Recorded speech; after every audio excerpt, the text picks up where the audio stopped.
In this video, I'm going to share with you 5 of the best places to live in London near a park. And if you're thinking of buying a property, make sure you stick around because I'm also going to be sharing with you exactly what you could get for your money in these places. So stay tuned. And first up is Hampstead and Highgate, and of course I live in northwest London, so there's no secret that this is one of my personal favourites. The reality is that Hampstead does have a lot to offer. Plenty of green spaces, a tight community, but I specifically like the cute little homes that are in the area, period homes, small little alleyways, and it's just perfect for people who are looking for a village vibe. The area itself as well offers a variety of shops. If you've got a sweet tooth, and most of you know that I love sweets, you've got O'Donnell's, great gelato, you've got the creperie, I hope I'm pronouncing that correctly, lots of crepes with a variety of flavours. You also got Venchi or Venchi, more gelato and chocolate, whether it's restaurants or they have some boutique shops and bakeries, of course, plenty of bakeries. So, the Heath itself, what does it have to offer? Well, it has ponds, you've got the footpaths, the woodlands, you basically feel like you're in the countryside. You also got Kenwood House in Hampstead Heath, but you also got the pergola and the hill garden. It's always nice to go and see.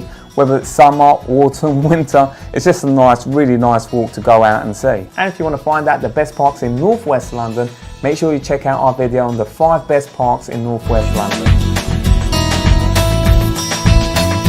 And sticking around in northwest London, you've got Regents Park and Primrose Hill. Regents Park, of course, you've got the amazing zoo, you've got tennis courts, and you also got boats that you can rent out. Great park whether you're looking to have a picnic on a summer day, or whether you're perhaps just looking to jog. I see a lot of people jogging, going to work, coming home from work, and you also got Primrose Hill just next door. Great views, again great for picnic, almost as good as Parliament Hill. The great thing about this area is that you do have more variety than you do in Hampstead. For example, you've got your period homes, you've got newly built, but you also got houseboats. So great variety there for you to choose from. And if you've made it this far, hit that like button. It really helped me out to push more of these videos to people just like you. That brings us to Hyde Park in central London. Very well known for having a large facility area, but also well known for having a variety of children's playgrounds. And you're spoilt for choice when it comes to things to do in Hyde Park. You've got Speaker's Corner, you've got Marble Arch itself, you've got the Serpentine Lake, you've got the sports facility, you've got Serpentine Galleries, you've got Hyde Park Bandstand, you've got festivals and events throughout summer, but you also got some through winter as well. So you've got a mixture of things to do in Hyde Park itself. But if you do get bored of the park, you're in central London, so you've got options to go into the West End just around the corner, which you've got fashion shops, you've got boutiques, you've got restaurants, you've got clubs. You've got just so much to do in the area. And being central London, of course, it can be crowded at times, whether it's tourists from all around the world, but it's also home to a large international community. People from all around the globe love buying properties here because it is a safe haven, whether it's new developments or period homes. And do you live near a park in London? If so, leave me a comment below. Let me know what's your favourite thing about the green spaces around our city. And last but certainly not least, in South London, you've got Battersea Park. Of course, in the last few years, it's gone through a huge regeneration programme. The last few days, they've opened the power station, shopping centre, long awaited, a great Grade 2 listed building, and it has a variety of shops and brands that have joined to take up the retail spaces. Battersea Park itself has got great attractions. It's got the boating lake, it has the children's zoo, it's got the tea gardens, it's got the ponds, it's got the fountains, and it's just a great space if you just want to have a picnic. One of the things that I definitely recommend you try out is the recumbents. You have a blast. Last time I was there, I was riding it for a couple of hours, couldn't get me off it. Coming out of the park, it's great to take a stroll and just cross the bridge. And if you want to go to a great gluten-free bakery, make sure you try, I believe it's Manadu Bakery. Great gluten-free variety. And the fact that London has so many neighbourhoods to choose from absolutely means you should subscribe to this channel so you can find out exactly what's the best fit for you when it comes to neighbourhoods in the city. And we looked at Rightmove with the criteria of 2-bedroom properties. We started off with Hampstead and it showed us 245 active listings for 2-bed properties. We had prices from around the range of 350,000 to 3.5 million.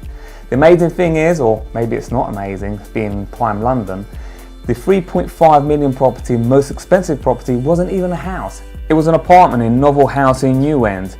Great features, it had 2 bedrooms, 2 bathrooms, balcony, it has concierge, it is a new build of course, and it has a communal garden. And you can get a house within this price range. It really depends on your preference, whether you want a new build with all the amenities it has to offer, or a private house detached with a garden and a bigger space. And when we reviewed Regents Park with the same criteria, it brought up properties between $500,000 and $6.5 million. 74 active listings.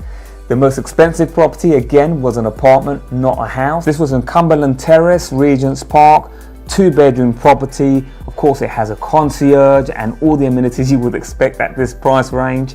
The square footage itself, over 2,000 square foot, the apartment itself. It has a storeroom of 92 square foot and it has a garage. I mean, you can expect big things with this apartment and this price tag, of course. Hyde Park brought in 191 active listings from a price range of around about $500,000 to $4.2 million. That brings us to South London in Battersea. This was an interesting one for me. Properties listings, around about 700 active listings. The cheapest property being almost £200,000 and the most expensive one being around about $3.5 million. Now, I was so curious as to what you could get for 2 bedrooms in London at £200,000, and it was in fact a houseboat. So this is at a price point of £199,000. It has a square footage of 624, 2 bedrooms, 1 bathroom. I don't know much about home boats myself, but it's an interesting thing here. You got mooring and maintenance fee, $8,732 per annum. Borough is Wandsworth, of course. Parking spaces available for $1,200 per year, and you're paying council tax as well, despite being on the water. So there you have it. London has a variety of homes to live in, whether it's home boats, period homes, cute cottages, new builds. London has it all. And as ever, if there's anything that my team and I can help you with buying a property or renting in prime London, feel free to reach out to us.